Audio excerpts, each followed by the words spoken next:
What's up? Listen, fitness isn't just about numbers. I talk about the numbers a lot, but I also mention that numbers are really only about half of the story, but you still do need them to create the whole story. However, what's the other half of the equation? These are going to be intangibles. Intangibles are essentially things that we cannot track with numbers, but like I said, they make up basically the other half of the pie, right? How are you feeling? How are you looking, performing? All of these things encompass the other half. Now, when we match the numbers up with those intangibles, we get the whole story. So in today's video, I want to talk to you about 3 of the most important factors you need to be monitoring when it comes to intangibles, not numbers, to make sure that you're actually making the right kind of progress in your muscle gain or in your fat loss. All right, let's get started.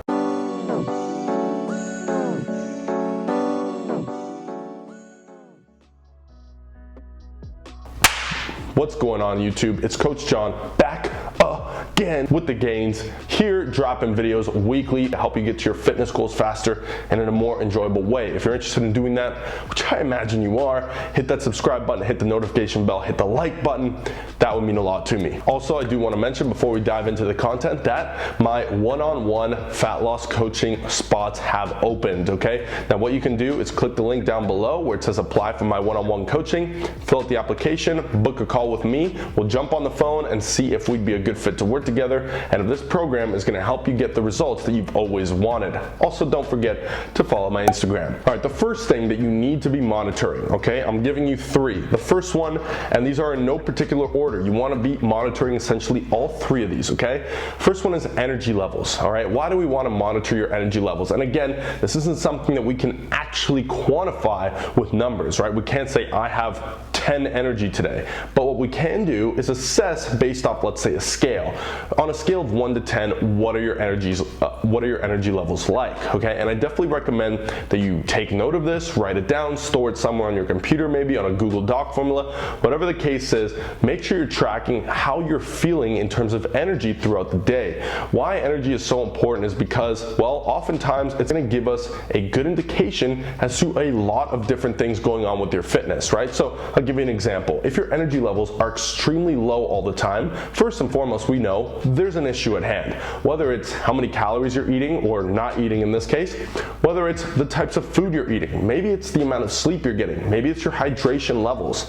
What energy levels allow us to do is immediately recognize that there is an issue amongst this array of things. So if your energy levels are low and getting lower week to week, well, it's safe to say that we need to start to look at every area of your fitness, like the ones I just mentioned, your hydration, your sleep, your calorie intake, your macronutrients, your food sources, your food timing maybe, your stress levels, these different types of things can have a big impact on your energy levels. So regardless of what the scale says, if you're going down in the right direction, that's only half the equation.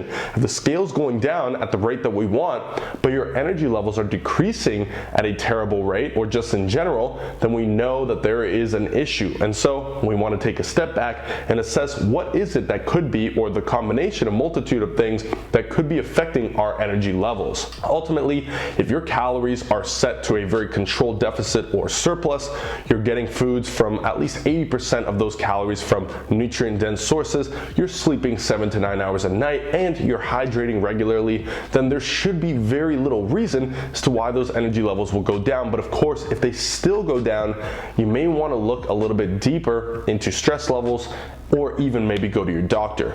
Obviously, just saying all those things really goes to show why it's important to monitor, understand how your energy levels are throughout the day. A lot of times with my clients, obviously we monitor these things in my coaching program.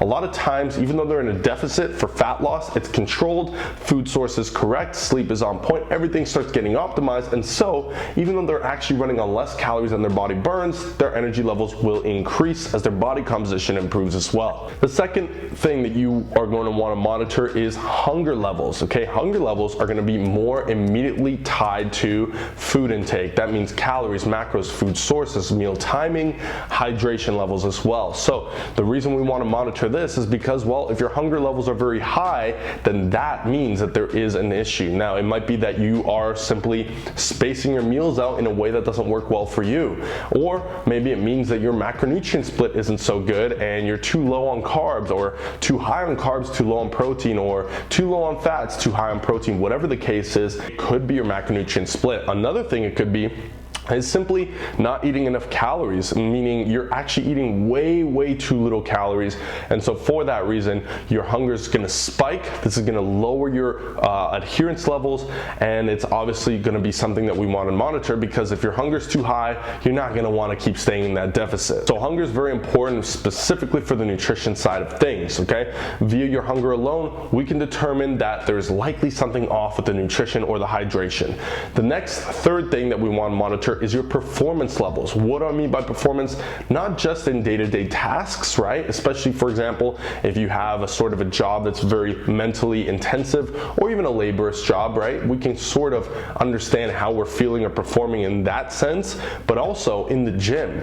Okay, your performance in the gym tells us a lot about all the things going on in your life. So if performance is decreasing, and it's decreasing at a pretty decent or rapid rate, then we know that there's likely something off somewhere in your fitness regimen. So now we're going to go down that checklist again. You know, what are your calories like?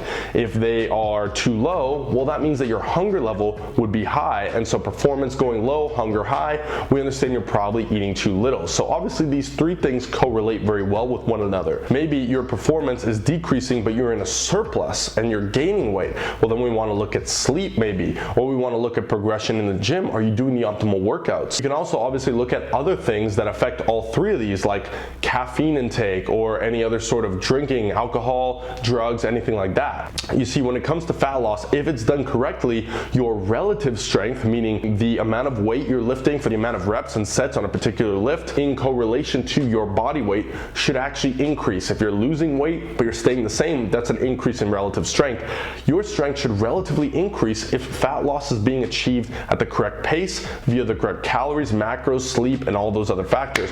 On the other hand, your absolute and relative strength should be increasing as well, but mostly absolute, when you're in a surplus, a controlled, proper surplus. And so performance levels gives us a big insight as to whether or not we're in too aggressive of a cut, too aggressive of a bulk, something along those lines. Maybe your sleep is off. Again, it's going to give us a very good indication, especially when combined with your hunger levels and your energy levels, to know that one, is there something wrong here, and two, what is it that's wrong here? And then we can start going down a essentially checklist of different items, like the ones I've mentioned: calories, macros, hydration, sleep being some of the most common, to actually determine what it is that could be the issue, tweak that, and then keep monitoring going forward. Now again, there is so many different factors you can monitor that's going to help you pinpoint and optimize your fitness, your routines, etc. These are three of the main things that I found with my clients that we monitor week to week, to ensure that they see not only predictable results, because that really comes a lot from the numbers side, but also enjoyable results